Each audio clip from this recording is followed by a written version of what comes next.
आधुनिक वैज्ञानिकों के मुताबिक ब्रह्मांड में 100 अरब गैलेक्सी हैं और हर एक गैलेक्सी में 100 अरब से ज्यादा तारे हैं। अगर हमारी पृथ्वी आगे जाकर एक ब्लैक होल बन जाए, हालांकि ये होने वाला नहीं है, तो पृथ्वी का रेडियंस मात्र 1 इंच ही रह जाएगा।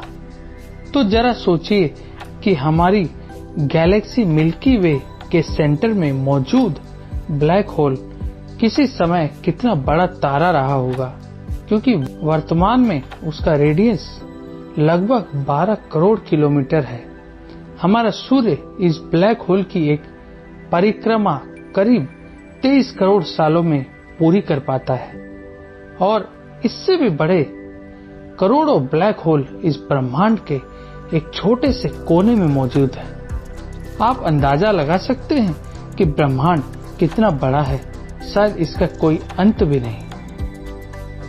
ये ब्रह्मांड हो या कोई भी वस्तु, हर चीज की उत्पत्ति में आखिर तक कोई न कोई वैज्ञानिक तर्क मिल ही जाएगा, लेकिन सबसे आखिर में जाकर एक बिंदु पर ही अटक जाएगा जहां विज्ञान का कोई भी नियम या तर्क काम नहीं करता।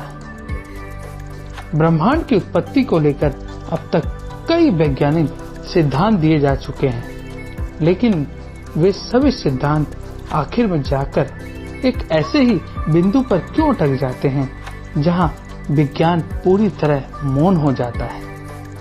अब जैसे बिग बैंग थ्योरी ही ले लीजिए, जो अब तक का सर्वमान्य सिद्धांत है, जिस पर नासा को सबसे ज्यादा भरोसा है। इस सिद्धांत के अनुसार ज्यादातर वैज्ञानिकों का मानना है कि ब्रह्मांड की उत्पत्ति एक बिंदु में महाविस्फोट होने से हुई, यानी जब न ब्रह्मांड था न समय था, कुछ भी नहीं था, तब केवल एक बिंदु था जिसमें सारा ब्रह्मांड समाये हुआ था। जब उस बिंदु में महाविस्फोट हुआ, तब वो बिंदु फैलता चला गया, जिससे ब्रह्मांड की उत्पत्ति हुई। लेकिन यहाँ सवाल ये भी आता है कि वो बिंदु आई तो कहां से आई, जब न अंतरिक्ष था न समय था, कुछ था ही नहीं, तो वह बिंदु कहां लटका हुआ था, अचानक कहां से आया और कहां आया, क्यों आया, कब आया, उसे किसने बनाया और उसमें अचानक महाविस्फोट क्यों हुआ। फिलहाल इसका कोई भी जवाब किसी के पास है नहीं और शायद ये जवाब मिले भी ना, क्योंकि कुछ बातें विज्ञान और भौतिकता से परे होती है और हम सभी जानते हैं किसी भी चीज की रचना बिना बुद्धि और बल के नहीं हो सकती।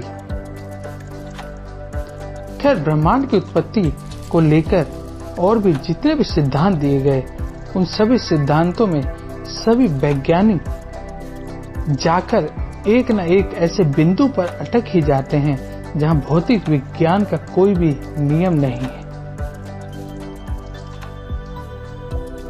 कहा यह भी जाता है कि भौतिकता के सारे ब्रह्मांड की 1% गुत्थी भी नहीं सुलझाई जा सकती, लेकिन अध्यात्म शक्ति के सहारे पूरे ब्रह्मांड की सैर की जा सकती है। रामायण में भगवान श्री राम जी ने स्वयं कहा था कि कोई भी युद्ध जीतने के लिए आध्यात्मिक शक्ति का होना बहुत जरूरी है। हमारे देश के महान और आधुनिक गणितज्ञ श्रीनिवास रामानुजन ने उस समय ब्लैक होल की खोज से संबंधित फॉर्मूला दे दिया था, जब कोई भी वैज्ञानिक ब्लैक होल की बात भी नहीं करता था। इन्फिनिटी के करीब तक पहुंचने वाले रामानुजन का कहना था कि उन्होंने अपने जीवन काल में जो करीब 4000 प्रमेय दी थी, वे उन्हें उनकी नामगिरी देवी यानी महालक्ष्मी जी की कृपा से प्राप्त हुई थी। रामानुजन ने कई बार इस बात का खुलासा किया था कि रामगिरी देवी ने उनके सपने में आकर उन्हें गणित की गूढ़ रहस्य बताती थी। इस बात का जिक्र डॉक्टर अब्दुल कलाम और प्रोफेसर हार्डी ने भी किया है। इस तरह आज का विज्ञान खुद ही बार बार एक अदृश्य शक्ति की तरफ इशारा करता है, फिर भी वो इस शक्ति को नजरअंदाज करना नहीं छोड़ता, जबकि विज्ञान खुद ये नहीं जानता कि विज्ञान किसने बनाया। विज्ञान के रहस्यों की नहीं, प्रकृति के रहस्यों की खोज में लगा रहता है।